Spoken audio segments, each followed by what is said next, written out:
와티브, 이 시간에는 중국이라는 적을 찾아낸 나토를 살펴보겠습니다. 전 세계에서 가장 자유롭고 가장 잘 사는 나라들 모임 G7 회의 직후 열린 나토 정상회의에서 자유를 파괴하는 중국 견제를 처음 공식화해 조만간 나토의 중국 견제 전략이 나올 것 같습니다. 냉전이 한창인 1949년 공산주의 소련에 대응하기 위해 창설된 나토는 미국, 캐나다와 자유진영 유럽 간 집단 안보 체제로 유럽은 나토 창설 이후 큰 전쟁 없이 안보를 지켜왔습니다. 하지만 나토는 1991년 소련 붕괴 이후 적이 사라졌기에 돈만 쓰고 유명무실한 거대 조직이라는 평가를 받았습니다. 실제로 유럽을 이끌고 미국과 껄끄러운 프랑스, 독일은 미국이 이끄는 나토 해체를 외치며 동시에 유럽군 창설을 주장했습니다. 그러나 프랑스, 독일과 다르게 유럽 다른 국가들은 거의 공짜로 유럽 안보를 책임져주는 미국과 동맹을 유지하고 싶었기에 나토 해체에 반대했고, 특히 독일과 러시아 사이에 있어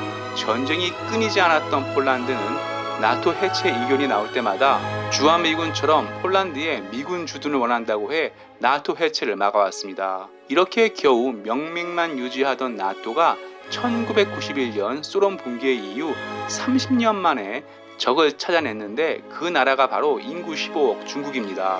그동안 나토는 말 그대로 북대서양 조약기구라서 유럽과 떨어져 있는 중국을 공식적으로 거론하지도 않았고, 유럽에서도 인구 15억 중국을 상대하고 싶지 않았습니다. 하지만 GDP 2위에 올라선 중국이 유럽 약소국을 깔보며 유럽을 야금야금 먹어가자 나토가 움직이기 시작했습니다. 나토는 일단 자유를 파괴하는 중국을 체제 도전이라 부르며 공식적으로 대응하기 시작했습니다. 특히 조 바이든 미국 대통령은 나토 5조를 거론하며 중국을 움찔하게 했는데요. 나토 5조는 한미 상호방위 조약 3조와 비슷한 내용으로 동맹국 중 한 나라가 적으로부터 침입을 받으면 다른 모든 동맹국이 격퇴하기 위해 군사적으로 개입한다는 내용입니다. 즉 나토는 나토 5조로 모든 것을 설명할 수 있는데요.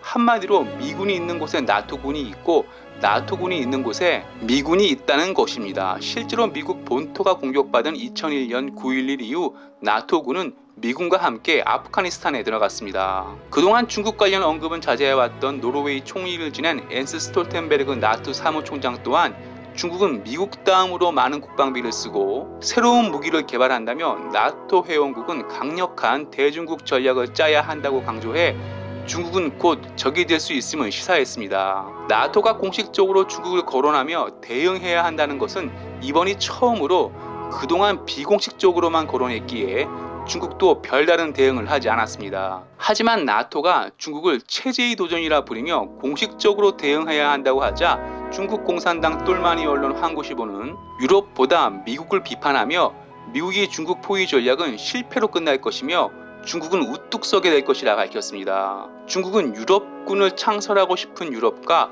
나토를 유지하려는 미국 사이를 이간질하며 어떻게든 미국과 유럽을 갈라놓으려 했습니다. 하지만 유럽 안보 1등 공신은 누가 뭐라 해도 미국이고, 유럽은 국방비를 줄이기 위해서라도 미국이 중국과 싸우면 기꺼이 미국 편에 서서 싸울 것입니다. 와티브 마치겠습니다. 유익했다면 구독, 좋아요, 회원 가입 부탁합니다.